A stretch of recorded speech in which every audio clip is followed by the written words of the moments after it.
Hi, welcome back to Emotion Tamer. Today we're in the car because my house is under construction right now, and so it's a little bit loud, so this is the easiest way to have a quiet setting. But today we are going to talk a little bit about healthy versus unhealthy expression of emotions and how to set limits with our children. So if we go back to the rules of emotion coaching, the final step of emotion coaching is to problem solve and kind of set those limits. And that might have left you with some questions of well, how do we do that exactly? Or how do I follow through with that? And the first thing is, when you're setting those limits, is to think about your personal values. So in my family, my mom had a personal value of we weren't allowed to say, "I hate you." So when we fought with our siblings, there's 5 of us, so quite a bit of fighting happened.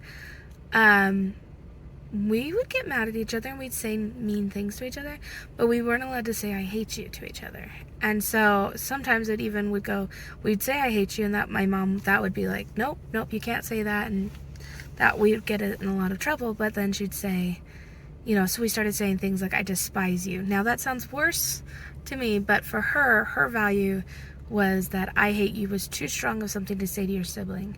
And if anything should happen to your sibling and that's the last thing you said, you'd be devastated. And so she didn't want us to say that. So this is something that you and your spouse need to do, is kind of think about your personal values. Are you okay with your child? What expressions of emotions are you okay with? Now, for me and my husband, we are okay with our child crying for a little bit. It's okay for them to cry a little bit. But we're not okay with her screaming and hitting us.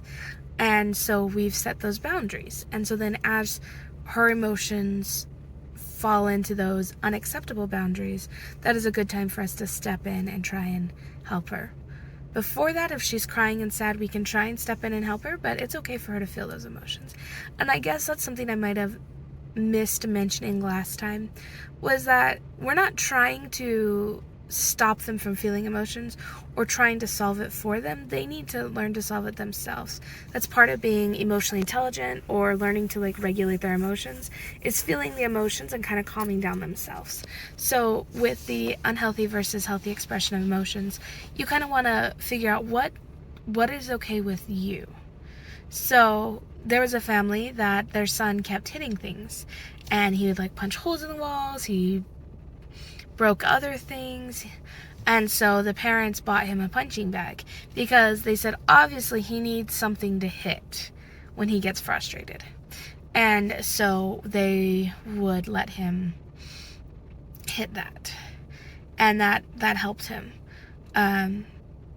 For my family, for what we're doing with our daughter right now, she's 3, is, like I said, whenever she starts hitting, I warn her and I say, because usually I'm trying to emotion coach her, I'm trying to help her through it. And when she starts hitting me, I say, okay, now I'm trying to help you and I love you a lot, but I don't deserve to be hit, and I don't have to be around somebody who's going to hurt me.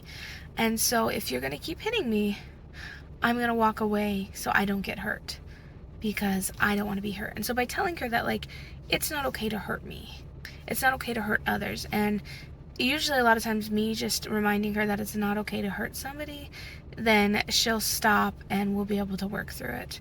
Last night we had an issue where she was trying to fold up a blanket.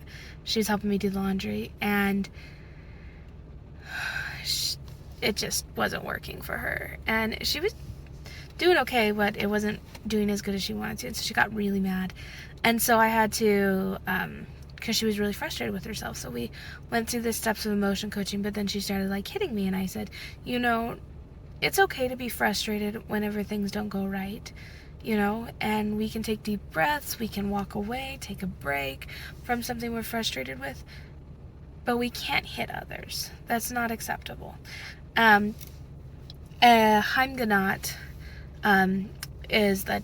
was a child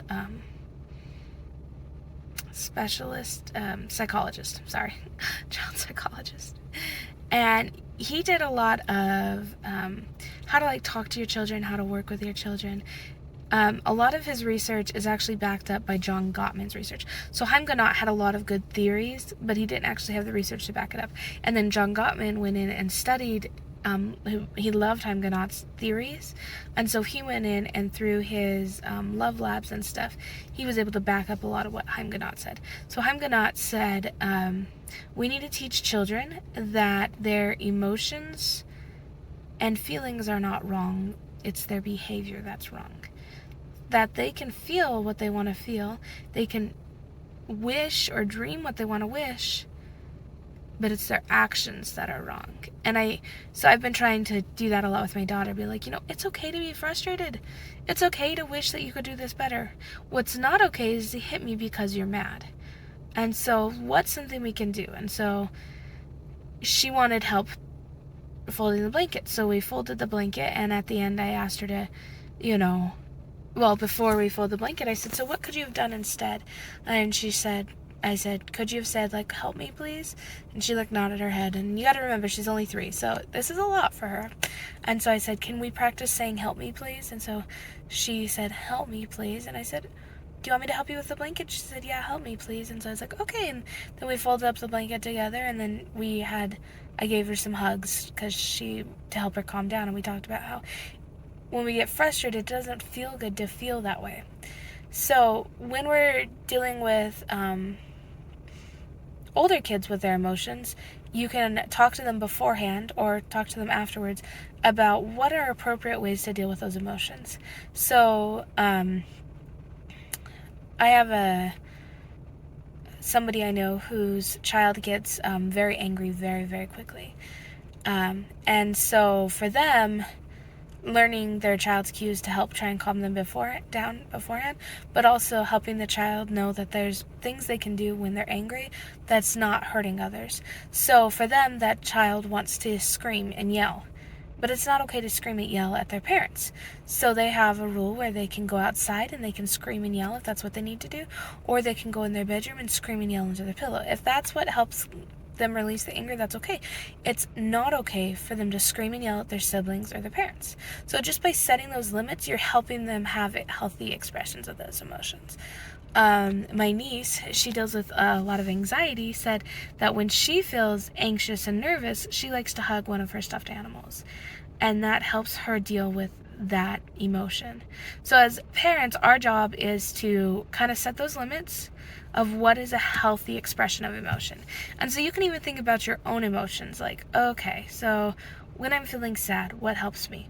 When I'm feeling angry, what helps me? When I'm feeling frustrated, what helps me? And kind of go through those basic emotions and maybe have some ideas. And so then when your child is feeling those, you can start being like, hey, I sense you're feeling a little bit sad. When I'm sad, it's really helpful for me to get a hug. Would you like a hug? And maybe that's all the child needs. And so as you work through what works for you, you're going to be able to help your child, and then you can set up a plan. So you can say, when you're feeling sad, you can do this and prepare for the next time. So that's all I have for you today. I will leave links down below to the resources. There's actually 3 really great websites I found in searching for this. And so I'm going to link those websites down below. One is specifically dedicated to helping preteens and teens with their emotions, which I think is so helpful to know that there's other things out there. Right now, I don't have any preteens or teens in my life. Like I said, my daughter's 3 and my son is 1. But I know that one day I'll need those, and they kind of need a little bit wider range of things to deal with their emotions. So I've got a website for that, and I'll link that down below. And then there's a website for parents on how to help their children with emotions that I thought was really great. It was research-based, and I think it'll be really helpful. So just comment, and share. If you found this helpful, feel free to put questions or comments down below. And good luck on your journey of helping your children deal with their emotions. Remember, every time you talk to them about their emotions, and every time you help them work through their emotions, they're becoming more emotionally intelligent. And so each time you are doing better. Each time you are helping them. And that's what we're trying to do, is just get a little bit better every day. Yeah, so I'll see you next time. Thanks. Bye.